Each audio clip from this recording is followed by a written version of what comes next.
Well, let's start. I'm Jordi from Barcelona, and I will talk about neo4j. Sorry for my English, I'm not used to talk a lot, but I will do my best. So, I started working in neo4j about 6 months ago. I was just doing an investigation for doing something new, because I'm not a developer, excuse me. I'm a system administrator. All my work on computer is system administration, so I can give you a lot of answers about the topic. So I will try to explain what I discovered about neo4j and so. Well, this is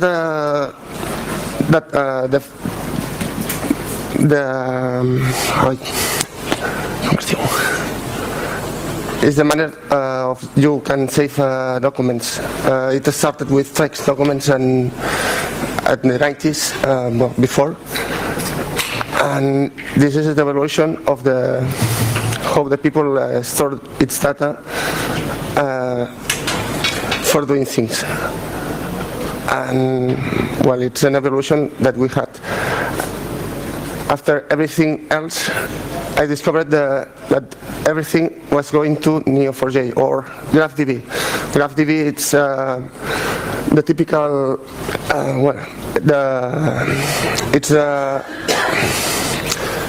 graph is, I'm sorry.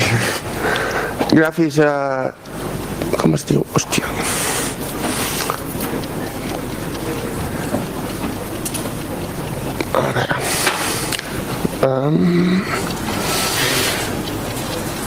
GraphDB uses the mathematical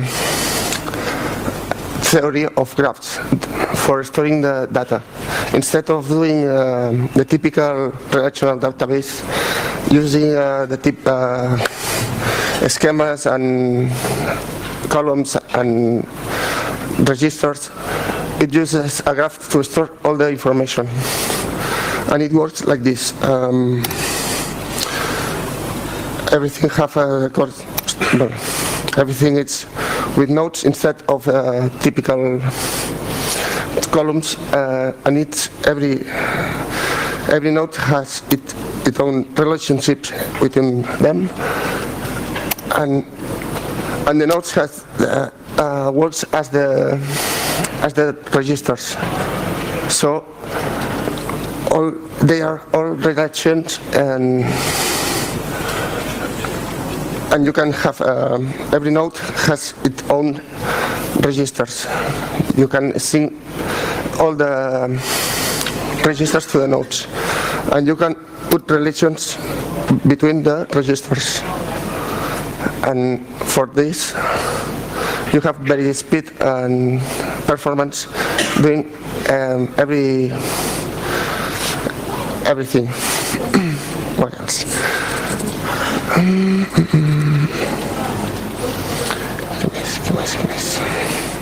Well, this is a typical query working with Java.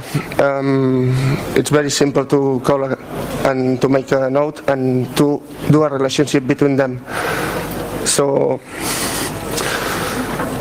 it works like this. I can't explain anything else because I'm not a developer. Repeat, it's just a theory I see. So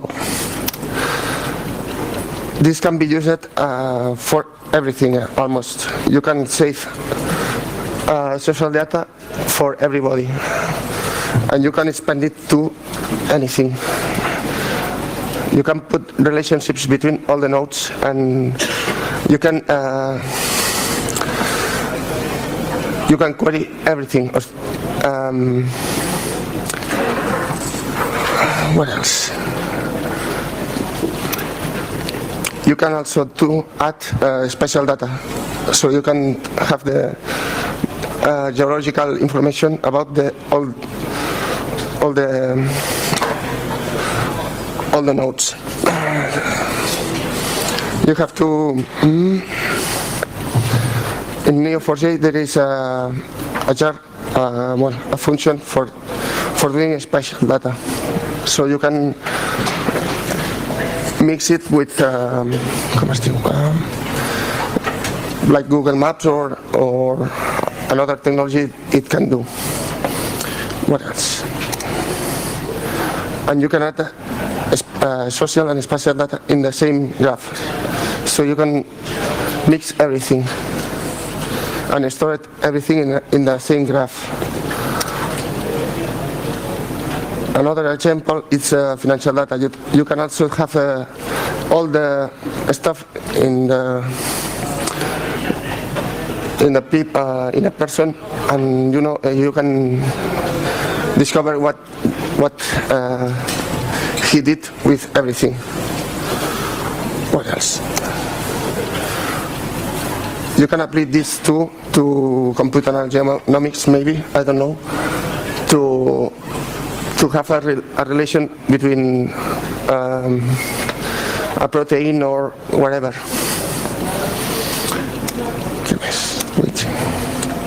Well, for creating neo4j, there is a lot of options for doing it. You can use the framework or with Java directly. You have a lot of language buildings like Ruby, Python. I did myself an example with Ruby, the basic one. You have Gremlin. It's a very powerful tool for querying neo4j, like Perl. You can also have isomorphical. It's something that you can match a graph that you set, and you can search on this graph, on existing graph, but it's on development currently. And you can use Snow to do a query like SQL for doing a search. What else? neo4j has these components. It's quite simple. It's just a half megabyte jar. You can download it in no matter of time. These are the components. You have the core of neo4j, an indexing tool, a neo4j shell that is a command line shell that you can run commands online. The Java API for interacting and doing more stuff. The component for backups, as always, and the set of algorithms and all the graph stuff. What else? This is the typical uses I found that are best for using the graph databases. Data mining, this is the projects I found out customers for doing projects. In data mining, you can have make algorithms for searching and patterns, and that high-critical environments that already have RDBMS, and they need to be more fast and agile. Biochemical for doing the research with proteins or whatever. Discrete event simulation. You can apply a pattern and a behavior for seeing everything in a graph database and doing a study or more simple. Social graph, the typical you need, when you want to build a social community like Facebook or Twitter, they are using their own social graph, and they are using a graph database. And I found out too, with my work as a sysadmin, that network architecture, like doing routing and Cisco and whatever, or switching, it's very useful to make the routes and everything about the network. What else? This is some examples. This is a graph I made with a friend of mine and analyze the Jedis and see it's a simple example for showing what is able to do GraphDB or neo4j, whatever, with the relationships and everything. This is made with NeoClipse. It's a plugin for Eclipse, and you can install it directly, and it represents the graph. Well, another example of routing, you have a set of routes, and you can make a search and do the best way for going to a point to another point. This is another tool for visualization graphs.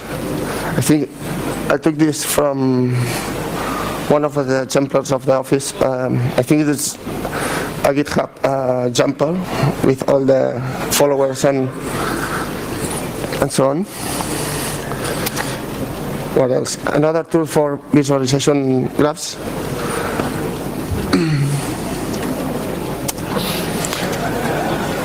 Now, why neo4j? It's one of the most used GraphDB in the world. It's ICIT, it's persistent, embedded. You can install everywhere, almost. We had tests with Android mobile phones. Since it's a very small jar, you can install almost everywhere. It's been in development since 2003. It's very scalable. There are lots of tools and bindings and frameworks. You can see further in the wiki or mailing lists. And it's AGPL version 3 and commercial. But for everything on and all the uses it's totally free. These are more of GraphDB. The more typical, the more I meet more of the guys of this GraphDB. There are the more options. You can look at the Wikipedia. There are lots of GraphDBs and kinds of.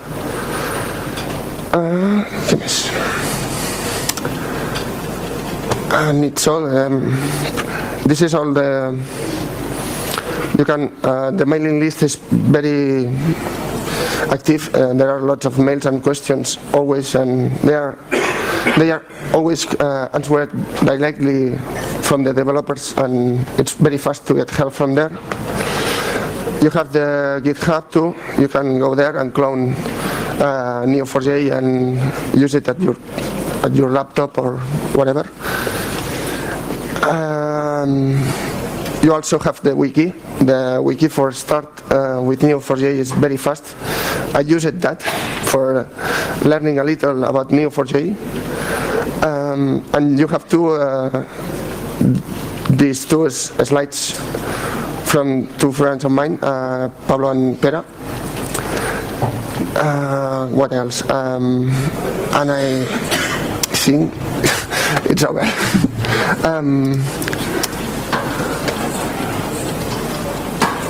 I can explain anything else because I don't know. I have a partner of mine, Pera, that will do more strong introduction to GraphDBs. This was just a presentation of neo4j and GraphDB. And if you have questions, I would like to. Yeah. Will you be outside to take questions? Yeah. Pera will be outside to take any questions because I'm just presenting this. Okay. I think it's all. Thank you very much, George.